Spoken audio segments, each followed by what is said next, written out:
भाई मैंने बॉर्डर 2 देख ली और सच कहूँ तो मूवी से जो एक्सपेक्टेशंस होती है ना, ये मूवी उससे थोड़ी बेटर ही निकल कर आई मेरे लिए। रिसेंट टाइम में वरुण धवन को काफी ट्रोल किया गया है संडे से आते हैं सॉन्ग के बाद, लेकिन ऑनेस्टली यार मूवी देखने के बाद वो ट्रोलिंग बिल्कुल ही सेंसलेस लगने लगेगी। एक बार मूवी देखो, आपको क्लियरली फील होगा कि Varun Dhawan actually did a great job और कहीं ना कहीं ये मूवी उनकी ही मूवी बन जाती है। हाँ, बाकी के सारे कैरेक्टर्स भी इम्पोर्टेंट है, सनी देओल को भी उनका प्रॉपर मूवमेंट दिया गया है, बट अगर किसी ने मुझे जेन्युइनली सरप्राइज किया है तो वो है वरुण धवन के कैरेक्टर ने। और मैं ये इसलिए कह रहा हूँ क्योंकि सनी देओल को जो आप एक्सपेक्ट करते हो वो बिल्कुल वही करते हैं, हमें वही देखने को मिलता है। एंड वो अपनी जगह पर सॉलिड है, लेकिन कुछ नया कुछ अनएक्सपेक्टेड उनके कैरेक्टर में नहीं मिलता। वहीं वरुण धवन के इसमें उल्टा है, उससे कुछ डिफरेंट ट्राई किया है एंड वो काम करता है यहाँ पर। एंड हाँ, अगर मुझे वरुण धवन के कैरेक्टर आर्क में कुछ एक कमी निकालनी होगी तो वो उनके कैडेट वाला जो फेज था ना, जहाँ वो ट्रेनिंग पीरियड पे थे, क्लीन शेव वाले लुक पे। तो जब कैरेक्टर सीरियस सिचुएशन में भी होता है तो वहां भी कभी कभी उनके एक्सप्रेशन थोड़े typical Varun Dhawan comedy mode में चले जाते हैं एंड वही चीज मुझे थोड़ा ऑफ लगा। लेकिन भाई उनका ओपनिंग सीक्वेंस क्या सॉलिड था, जो स्टार्टिंग में उनका सीक्वेंस था, स्टार्टिंग का सीक्वेंस उन्होंने हैंडल किया एंड वो प्रॉपर मेरे लिए एक हीरोइक मूवमेंट की तरह हो गया था। बॉर्डर 1 से अगर आपको याद हो तो सनी पाजी एक आइकॉनिक मूवमेंट देते हैं जहां वो डायरेक्ट बॉर्डर के सेंटर में चले जाते हैं, वहां पे जहां पे पाकिस्तान और इंडिया का बॉर्डर मार्क किया गया है एंड वहां से जाके दूरबीन से देखते हैं पाकिस्तान फौज को। तो वो पार्ट वैसा था कि बड़ा आइकॉनिक मूवमेंट है, वहां वो फील होती है आपको एक वाइब। तो वो सेम चीज को यहाँ सनी पाजी के साथ क्रिएट करने की ट्राई की गई है, बट आपको सनी पाजी के साथ वो फील नहीं होगा, बल्कि आपको वरुण धवन के साथ वो चीज फील हो जाएगा। जब पहले ही सीक्वेंस में वो रिवर क्रॉस करके पाकिस्तान सोल्जर के पास चले जाते हैं एंड उनसे सैल्यूट लेते हैं, तो वो सीक्वेंस आपको फील होगा कि वो जो बॉर्डर 1 में हुआ था सनी पाजी के साथ, वो सेम चीज यहाँ पे फील होगा।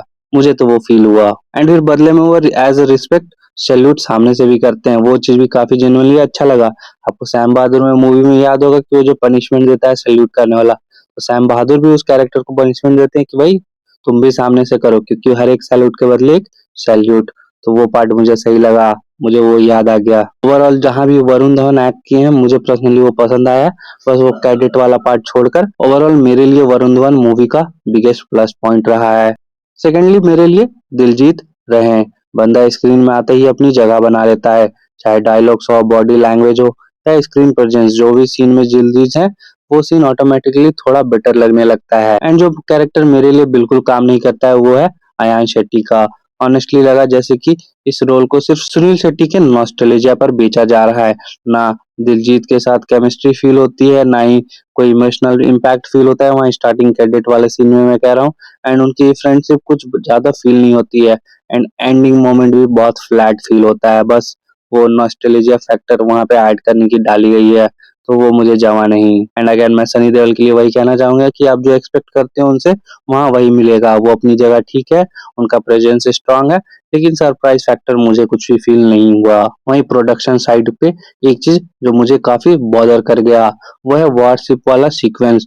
यार ऑनेस्टली शिप देखकर कभी कभी फील नहीं होता कि वो एक्चुअल में वॉरशिप है, बस दो तीन हेवी गन्स वहां पे लगे हुए हैं, दो तीन भी क्या, मेरे ख्याल से एक ही हेवी गन लगा हुआ था एंड 15-20 लोग अगर उस डेक पर खड़े हो जा रहे हैं तो वो खत्म हो जा रहा है कि शिप ही खत्म हो गया भाई और जगह ही नहीं है। तो बड़ा लो एफर्ट फील होता है कि एक वॉर शिप दिखला रहे हो आप एंड इतना छोटा। एंड एयरफोर्स वाले एंगल में भी एक ही पायलट का काम करना थोड़ा अजीब लगता है। हाँ, मूवी ने जस्टिफाई कर दिया था कि रनवे डिस्ट्रॉय हो गया था, लेकिन एक दो और जेट दिखला देते यार। वहां पे उन्होंने दिखला दिया कि पाकिस्तानी जेट आए एंड रनवे पे बम गिरा दिए, पर अपना दिलजीत वाला कैरेक्टर पहले ही फ्लाइट टेक ऑफ कर लिया एंड वो फाइट कर रहा है। पर वहां पे एक और फ्लाइट उड़ाया जा सकता था, तो वो बेटर लगता कि दो दोस्त यहाँ पे काम कर रहे हैं एंड एंड में दिलजीत अपना सेक्रीफाइस देता, तो वो ओवरऑल एक बढ़िया मूवमेंट क्रिएट कर सकता था। ओवरऑल देखा जाए तो बॉर्डर 2 क्लियरली नॉस्टैल्जिया पर ही खेलती है और इसमें कोई डाउट नहीं है कि गदर 2 के सक्सेस के बाद ही ये मूवी फ्लोर पर आई थी।